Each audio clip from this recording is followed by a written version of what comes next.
Selamat datang di pembelajaran rangkuman kelas 5, tema 4, makanan itu sehat, subtema 1, peredaran darahku sehat, muatan pelajaran IPA dan IPS. Kita lanjut. Darah sangat penting peranannya bagi manusia. Peranan darah antara lain mengalirkan oksigen ke seluruh tubuh dan mengangkut karbon dioksida dari seluruh tubuh menuju paru-paru.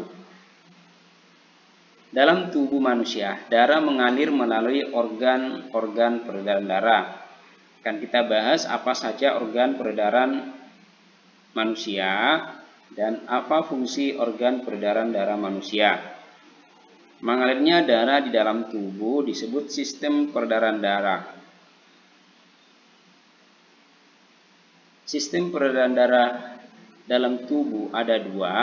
Yang pertama peredaran darah kecil, yang kedua peredaran darah besar.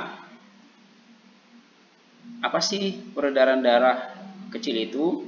Yaitu peredaran darah kecil yaitu darah mengalir dari bilik kanan menuju paru-paru melalui arteri pulmonalis. Dalam paru-paru terjadi pertukaran darah yang banyak mengandung karbon dioksida CO2 dengan darah yang banyak mengandung oksigen atau O2. Darah yang banyak mengandung O2 kembali ke jantung melalui vena pulmonalis. Sistem peredaran darah kecil sebagai berikut.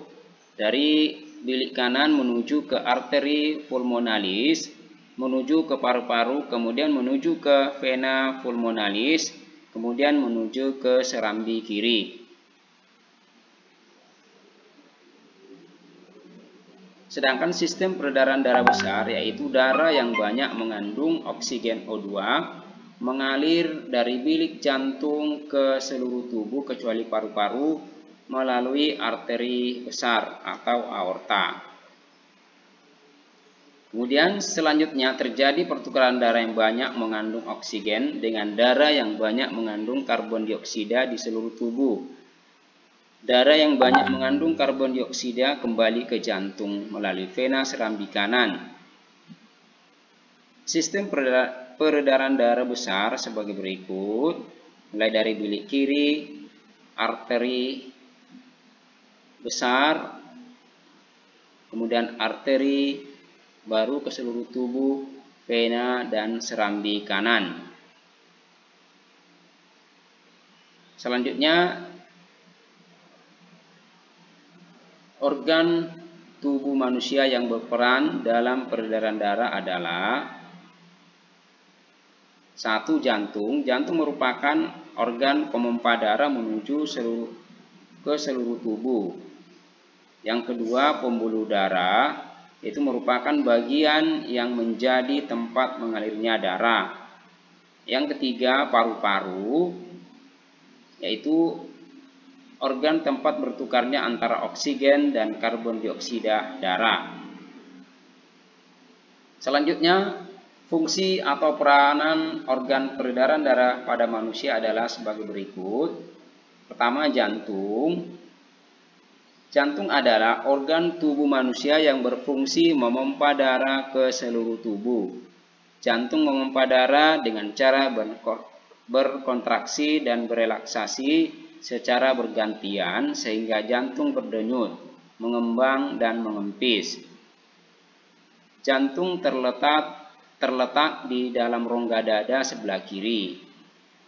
Jantung tersusun atas kumpulan otot-otot yang sangat kuat yang disebut miokardium. Jantung terdiri atas 4 ruang, yaitu serambi kanan, serambi kiri, bilik kanan, dan bilik kiri. Diperhatikan gambar jantung manusia. Coba diperhatikan. Antara bagian kanan dan kiri jantung dibatasi oleh sekat jantung yang disebut dengan katup jantung. Katup jantung berfungsi untuk mencegah bercampurnya darah yang mengandung oksigen dengan dengan darah yang mengandung karbon dioksida.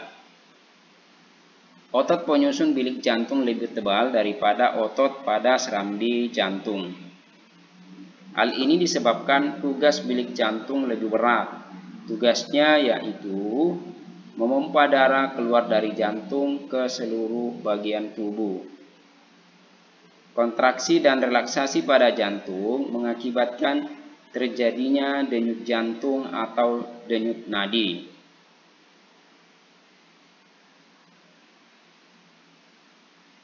Kontraksi dan relaksasi pada jantung mengakibatkan terjadinya denyut jantung atau denyut nadi. Kemudian ketika jantung memompa darah ke dalam pembuluh nadi, pembuluh tersebut ikut berdenyut. Dengan demikian, melalui denyut nadi, kamu dapat mengetahui denyut jantung. Denyut nadi akan terasa jelas dengan menekan pembuluh nadi pada pergelangan tangan dan bagian leher di bawah telinga. Untuk dapat menghitung denyut nadi, coba lakukan berikut cara. Ayo membaca. Coba kamu hitung denyut nadimu dengan langkah-langkah berikut. Tempel dan tekankan, jangan terlalu keras, 3 jarimu, telunjuk, tengah, manis, pada pergelangan tangan yang lain. Temukan denyut nadimu. Hitunglah denyut nadimu selama 15 detik. Kemudian hasilnya dikalikan 4. Kecepatan denyut jantung tergantung kegiatan yang kita lakukan. Ketika sedang beristirahat, jantung berdenyut kira-kira 60-80 kali setiap menit. Kecepatan denyut jantung dipengaruhi oleh usia, jenis kelamin, tingkat aktivitas, dan kondisi kesehatan. Semakin aktif tubuhmu, denyut jantungmu semakin aktif. Alat yang digunakan untuk mengukur kecepatan denyut jantung disebut elektrokardiograf. Kedua, pembuluh darah. Pembuluh darah merupakan saluran tempat mengalirnya darah dari jantung ke seluruh tubuh dan dari seluruh tubuh kembali ke jantung. Pembuluh darah terdiri atas 2 jenis, yaitu pembuluh nadi dan pembuluh balik. Pembuluh nadi disebut arteri, sedangkan pembuluh balik disebut vena. Pembuluh nadi atau arteri yaitu pembuluh yang membawa darah yang kaya akan oksigen keluar dari jantung ke seluruh tubuh. Pembuluh nadi yang paling besar disebut aorta. Pembuluh balik yaitu pembuluh darah yang membawa darah yang kaya akan karbon dioksida dari seluruh tubuh menuju jantung. Coba diperhatikan gambar pembuluh darah manusia.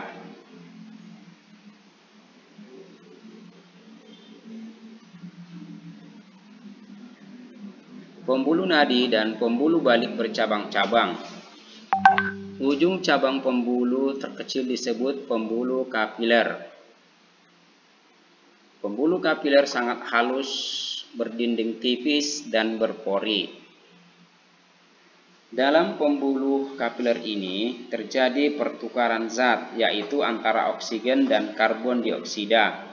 Panjang seluruh pembuluh darah manusia jika dihubungkan dari satu ujung ke ujung yang lain dapat mencapai 160.000 km. Perbedaan antara pembuluh nadi dan pembuluh balik.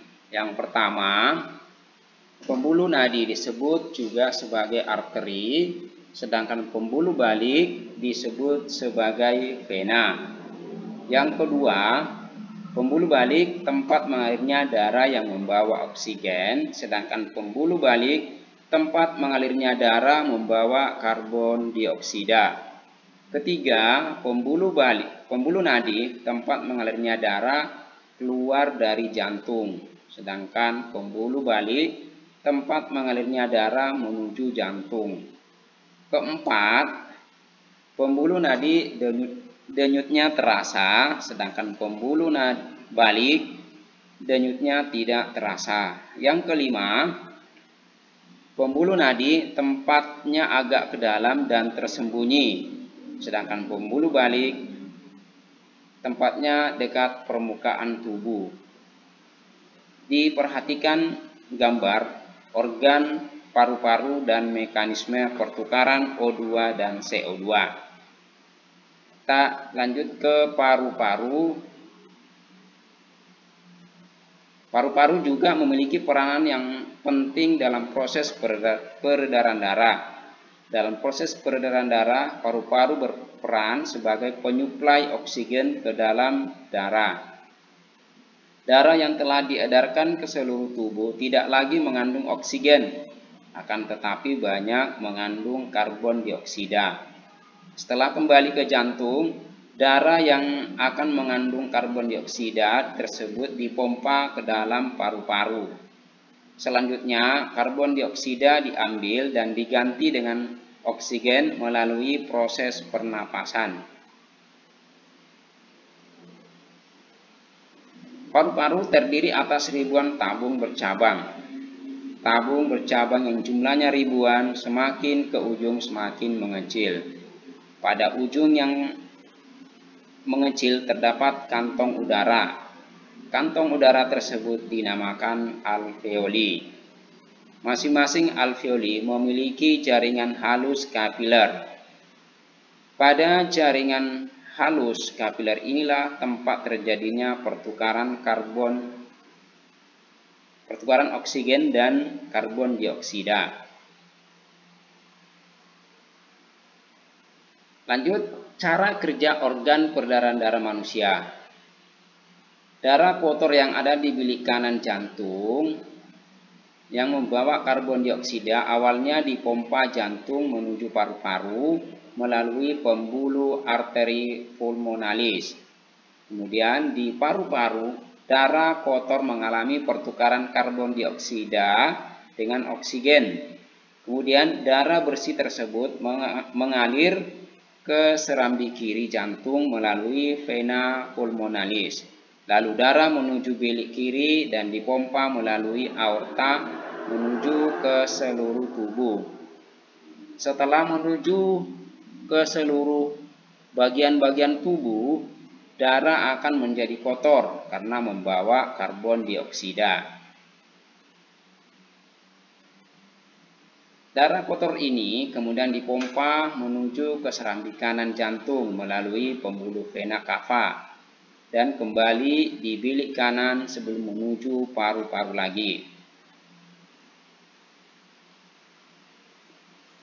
Selanjutnya, kegiatan anggota keluarga dalam upaya menjaga kesehatan organ peredaran darah. Pertama, berolahraga secara rutin.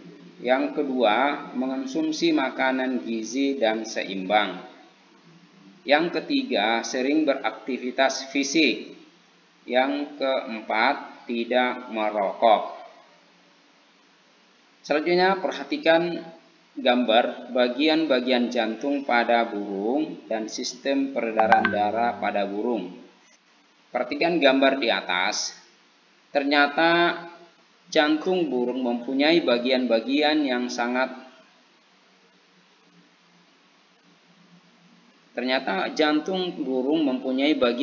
sama seperti jantung manusia.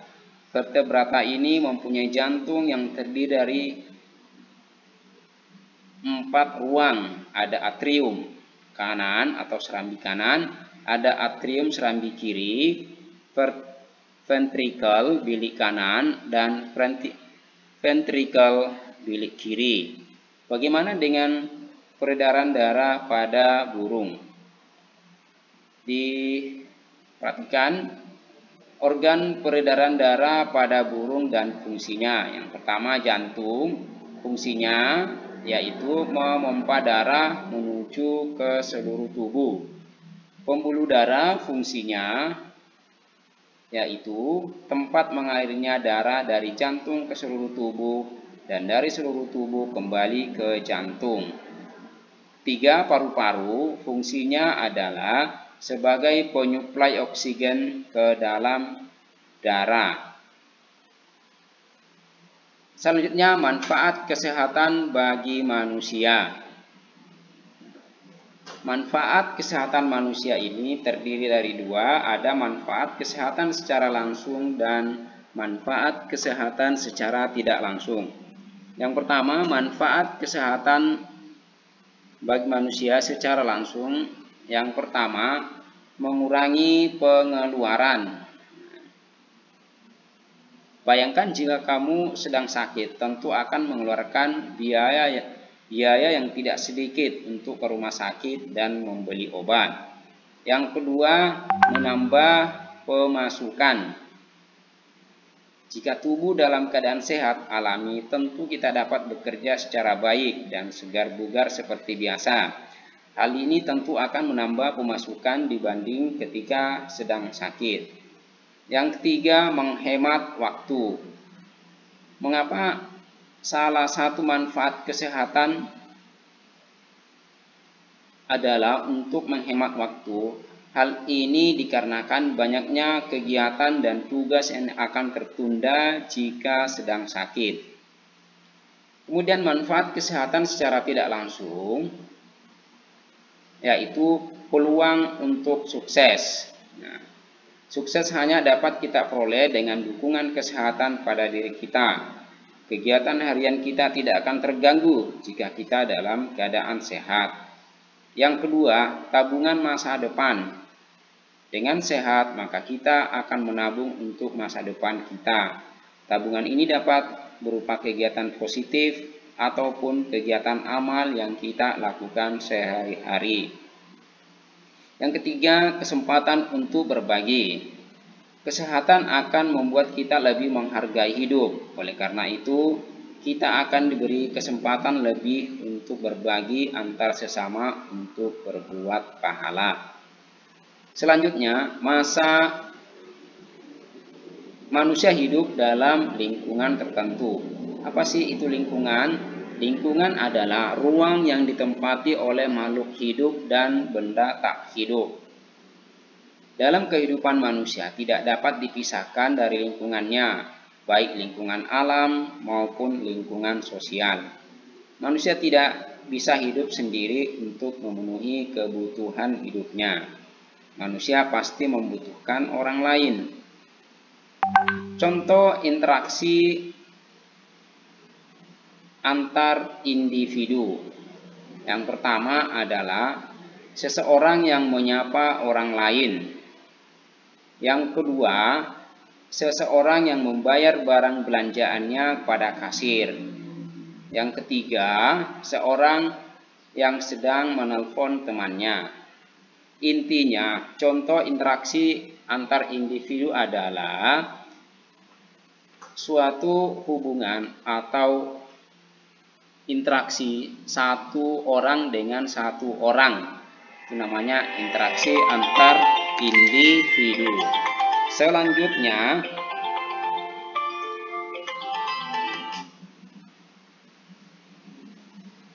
pertandingan bulu tangkis tunggal.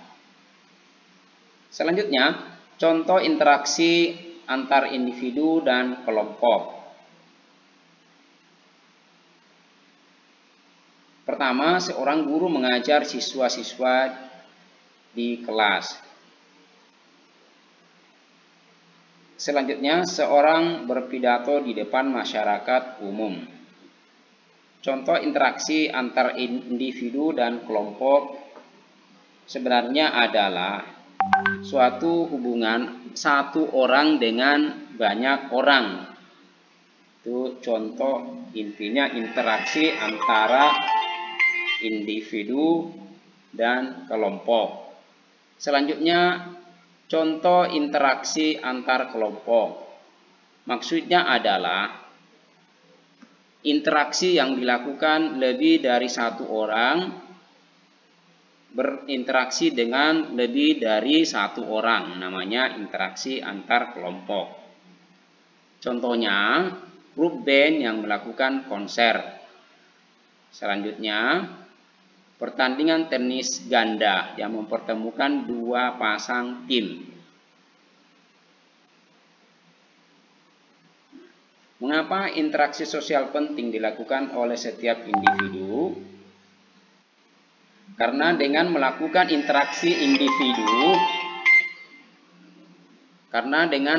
interaksi sosial, individu dapat mencukupi semua kebutuhan hidupnya. Contohnya, saat kamu makan nasi, tentu nasi yang dimakan berasal dari beras. Beras berasal dari padi yang ditanam petani.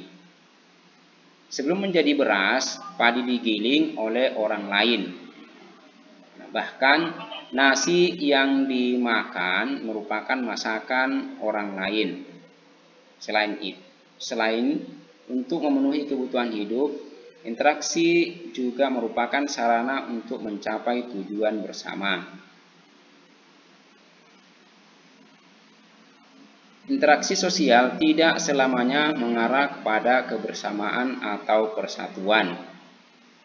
Oleh karena itu, interaksi sosial dibedakan menjadi dua, yaitu interaksi yang mengarah ke persatuan dan interaksi yang mengarah ke perpecahan. Untuk memahami kedua interaksi tersebut, interaksi sosial yang mengarah kepada persatuan, contohnya musyawarah antar masyarakat. Yang kedua, hubungan kerja antara Indonesia dengan negara tetangga. Yang ketiga, penggalangan dana untuk membantu masyarakat yang terkena bencana di suatu daerah. Sedangkan interaksi sosial yang mengarah pada perpecahan yaitu perselisihan antar suku. Pelajar yang melakukan tawuran, perang antar negara. Masyarakat Indonesia yang hidup tersebar di berbagai wilayah Indonesia memiliki beragam karakteristik. Karakteristik antara satu wilayah dengan wilayah lainnya berbeda-beda. Perbedaan tersebut mencakup aspek seni, ekonomi, sosial, budaya, maupun politik. Oleh karena itu, setiap warga negara Indonesia hendaknya menjaga interaksi yang baik. Interaksi yang baik, perbedaan tersebut dapat mendukung pembangunan nasional. Setiap warga negara hendaknya memahami bahwa perbedaan merupakan kodrat dari Tuhan Yang Maha Esa. Oleh karena itu, kamu harus mengelola perbedaan tersebut menjadi suatu kekuatan. Ada 3 teori sosial budaya Indonesia yang hingga kini berlaku di masyarakat, yaitu musyawarah, paternalistik, dan gotong royong. Budaya ini apabila dikembangkan akan mendukung pembangunan nasional. Selain itu, musyawarah, paternalistik, dan gotong royong juga akan mendukung ketahanan aspek sosial budaya yang tangguh. Usaha yang dilakukan warga masyarakat dalam meningkatkan pembangunan nasional, pembangunan sosial budaya adalah 1. Mengadakan kerja bakti. Yang kedua, mengumpulkan dana untuk membantu salah satu warga yang sakit. Ketiga, mengadakan arisan PKK. Yang keempat, mempertahankan adat Jawa ketika menggelar pernikahan.